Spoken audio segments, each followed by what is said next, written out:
Hello बच्चों, let's read the question. कह रहे match column first with column second and select the correct option from the given codes. Column first में कुछ orders दे रखे हैं, column second में properties है बच्चों, इनको हमें मैच करना है।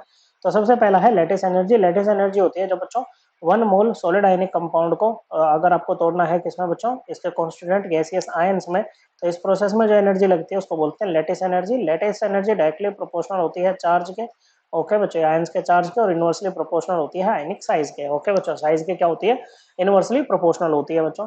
तो सबसे पहले मैं आपको क्या दे रखा है बच्चों, ये एल्कलाइन अर्थ मेटल्स की क्या दे रखे हैं बच्चों, फ्लोराइड्स आपको दे रखे हैं बच्चों। ओके, तो इसमें आपके पास में बेरियम 2+ आयन होगा बच्चों। ओके, या इनको पीरियड वाइज लिखते हैं बच्चों डाउन द ग्रुप। तो इसमें होगा आपके पास में बेरिलियम 2+, Mg2+, ओके बच्चों, कैल्शियम 2+, स्ट्रोंशियम 2+, और ये बेरियम 2+। ओके, और एनायन क्या है बच्चों, फ्लोराइड आयन है एनायन। ओके बच्चों, तो यहाँ पर क्या है बच्चों, चार्ज तो सेम है बच्चों। ओके, और एनायन भी सभी के केस में सेम ही है बच्चों। ओके, तो डाउन द ग्रुप मूव करते हैं तो साइज क्या करता है बच्चों, हर स्टेप पे एक एडिशनल शेल ऐड होगा तो साइज क्या करेगा, इंक्रीज करेगा। अगर साइज इंक्रीज करेगा बच्चों डाउन द ग्रुप, तो लेटिस एनर्जी क्या करेगी बच्चों, लेटिस एनर्जी डिक्रीज करेगी। तो BeF2 की सबसे ज्यादा होगी और BF2 की सबसे कम होगी। तो ए जो है वो पी के साथ मैच करेगा बच्चों। ओके, किसके साथ में, पी के साथ में मैच करेगा।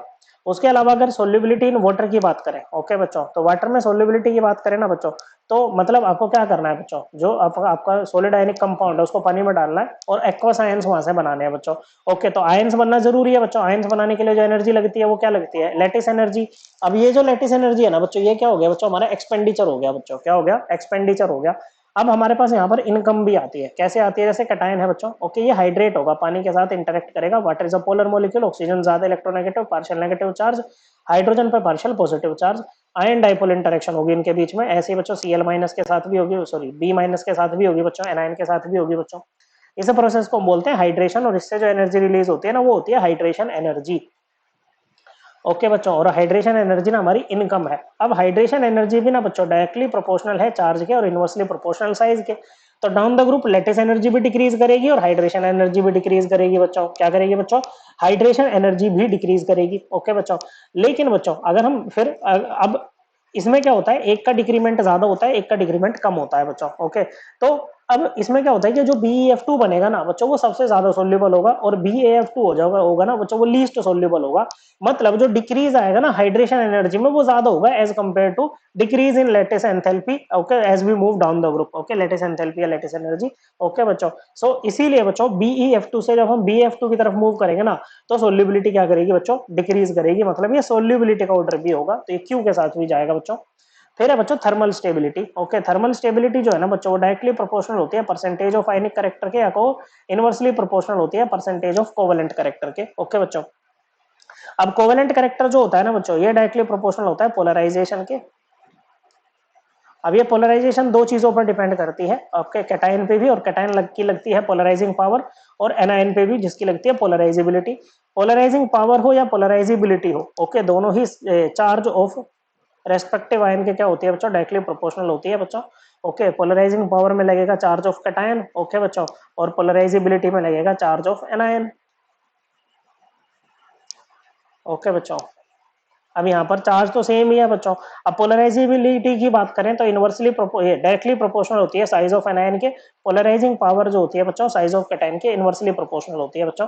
तो पोलराइजेबिलिटी तो सेम ही होगी बच्चों, एनायन तो सेम ही है बच्चों। अब डाउन द ग्रुप मूव कर रहे हैं, साइज बढ़ रहा है, तो पोलराइजिंग पावर क्या करेगी बच्चों, डिक्रीज करेगी बच्चों। मतलब जो आपका BaF2 है बच्चों ये आपका मैक्सिमम आयनिक होगा बच्चों, क्योंकि लीस्ट कोवेलेंट करेक्टर है, और BeF2 क्या होगा बच्चों, ये आपका होगा बच्चों लीस्ट आयनिक। ओके बच्चों, क्योंकि मैक्सिमम कोवेलेंट करेक्टर इसके पास आएगा। तो थर्मल स्टेबिलिटी सबसे ज्यादा किसकी होनी चाहिए, BaF2 की होनी चाहिए ना बच्चों। यहाँ पर BaF2 दे रखा है, तो ना तो थर्मल स्टेबिलिटी का ऑर्डर बनेगा ना परसेंटेज ऑफ आयनिक करेक्टर का ये ऑर्डर बनेगा। ओके बच्चों, तो ए जो है वो P और Q के साथ मैच करेगा, तो केवल एक ही ऑप्शन में दे रखा है बच्चों, हम यहीं से आंसर टिक कर सकते हैं बच्चों। ओके, नेक्स्ट है बच्चों बी, एल्कली मेटल की ब्रोमाइड हमें दे रखी है बच्चों। तो लिथियम प्लस है, सोडियम प्लस है,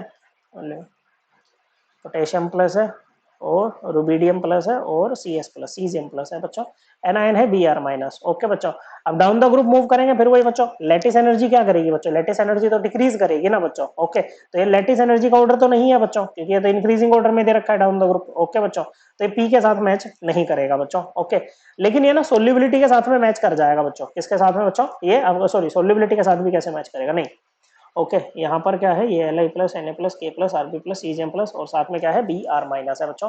ओके, हाँ यहाँ पर भी क्या होगा बच्चों, देखो डाउन द ग्रुप जब हम मूव करेंगे तो क्या होगा बच्चों, डाउन द ग्रुप मूव करने से आपका यहाँ पर ये होगा बच्चों के, हाँ के वही परसेंटेज ऑफ आयनिक करेक्टर क्या होना चाहिए बच्चों, बढ़ना चाहिए बच्चों। तो सोल्युबिलिटी भी क्या होनी चाहिए बच्चों, बढ़नी चाहिए बच्चों।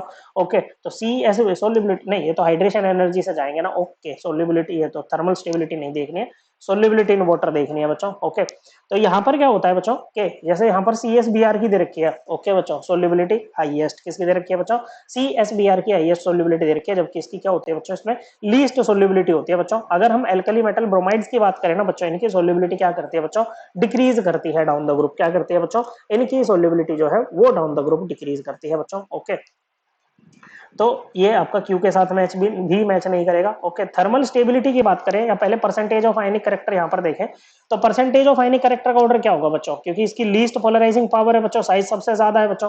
तो CSBr क्या होना चाहिए बच्चों, मोस्ट आयनिक होना चाहिए बच्चों। ओके, क्या होना चाहिए बच्चों, CSBr हमारा मोस्ट आयनिक होना चाहिए। ओके, और LIBr लीस्ट, मतलब ये S के साथ मैच करेगा, और यही ऑर्डर आपका थर्मल स्टेबिलिटी का आना चाहिए बच्चों, हमने अभी बात करी।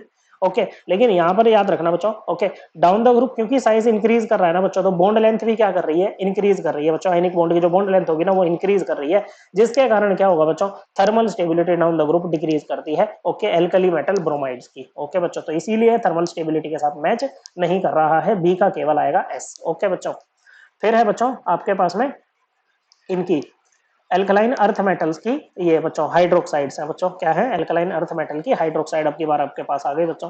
तो लैटिस एनर्जी का ऑर्डर क्या होगा बच्चों, यहाँ पर आपका लैटिस एनर्जी का ऑर्डर वही बच्चों जो पहले था। ओके, बेरिलियम हाइड्रोक्साइड की सबसे ज्यादा होनी चाहिए बच्चों, यहाँ पर सबसे कम दे रखी है, तो लैटिस एनर्जी के साथ नहीं जाएगा बच्चों। ओके, फिर बात करें अगर सोल्युबिलिटी की। ओके बच्चों, डाउन द ग्रुप जब मूव करते हैं तो क्या होता है, लैटिस एनर्जी डिक्रीज करती है, और बच्चों हाइड्रेशन एनर्जी भी क्या करती है बच्चों, डिक्रीज करती है। पहले ये हुआ था बच्चों एक एक ए वाले केस में कि भाई हाइड्रेशन एनर्जी का जो डिक्रीमेंट था ना वो ज्यादा था बच्चों as compare to lattice energy, इसीलिए सोल्युबिलिटी डाउन द ग्रुप क्या कर रही थी बच्चों, solubility down the group decrease कर रही थी बच्चों। ओके, क्या कर रही थी बच्चों, solubility down the group decrease कर रही थी। लेकिन इस बार जो होगा ना बच्चों वो डिक्रीमेंट इन लेटेस्ट एनर्जी ज्यादा होगा as compare to hydration energy, that's why down the group solubility in water will increase of the alkaline earth metal hydroxides. Okay बच्चों, तो जो सी है ना वो क्यू के साथ मैच करेगा बच्चों। ओके, किसके साथ में, क्यू के साथ में मैच करेगा बच्चों। और percentage of ionic character down the group बढ़ेगा, एनायन सेम है बच्चों, ये बेरियम 2 प्लस की पोलराइजिंग पावर सबसे कम होगी, यहाँ पर सीजियम प्लस की सबसे कम थी बच्चों। ओके, जिसके कारण परसेंटेज ऑफ आयनिक करेक्टर बढ़ेगा बच्चों। तो परसेंटेज ऑफ आयनिक करेक्टर का ऑर्डर क्या होगा बच्चों, यही होगा जो दे रखा है, डाउन द ग्रुप बढ़ेगा बच्चों, और थर्मल स्टेबिलिटी भी सिमिलरली बढ़ जाएगी। तो ये R और S दोनों के साथ मैच करेगा, तो सी का आ गया ना QRS। ओके बच्चों, नेक्स्ट है बच्चों आपके पास में कार्बोनेट्स है। ओके, अल्कलाइन अर्थ मेटल्स के क्या है बच्चों, कार्बोनेट्स हैं। ओके बच्चों, लैटिस एनर्जी का क्या रहेगा बच्चों, ओके बेरिलियम कार्बोनेट से लेके बेरियम कार्बोनेट क्या करनी चाहिए, डिक्रीज करनी चाहिए बच्चों, लेकिन यहाँ पर इंक्रीजिंग में दिखा रखा है, तो लैटिस एनर्जी के साथ ये नहीं जाएगा बच्चों। किसके साथ नहीं जाएगा बच्चों, लैटिस एनर्जी के साथ में ये नहीं जाएगा बच्चों। फिर वही बच्चों अगर सोल्युबिलिटी की बात करें तो सोल्युबिलिटी में ना बच्चों हमारा बेरिलियम कार्बोनेट सबसे ज्यादा सॉरी बच्चों, बेरिलियम कार्बोनेट सबसे ज्यादा सोल्यूबल होता है। फिर अगेन वही बच्चों डाउन द ग्रुप जब मूव करेंगे तो कार्बोनेट्स के केस में क्या होता है, हाइड्रेशन एनर्जी में डिक्रीमेंट ज्यादा आता है बच्चों। Okay, as compare to lattice energy, तो सोल्यूबिलिटी क्या होती है, डिक्रीज करती है डाउन द ग्रुप। तो बेरिलियम कार्बोनेट की सबसे ज्यादा होनी चाहिए बच्चों, जो कि सबसे कम दे रखी है, तो ये आपका सोल्यूबिलिटी इन वाटर के साथ भी नहीं जाएगा। Percentage of ionic character down the group increase करेगा, मैक्सिमम मिनिमम पोलराइजिंग पावर है बच्चों इसकी। ओके, तो ये आपका एस के साथ मैच कर जाएगा बच्चों। ओके, उसके अलावा थर्मल स्टेबिलिटी में बच्चों परसेंटेज आयनिक करेक्टर के क्या चलती है, डायरेक्टली प्रोपोर्शनल, तो ये RS आएगा बच्चों इसका। तो डी का RS करेक्ट आंसर क्या बना बच्चों, ऑप्शन नंबर 1। आई होप आपको ये एकदम क्लियर हो गया होगा। थैंक यू बच्चों।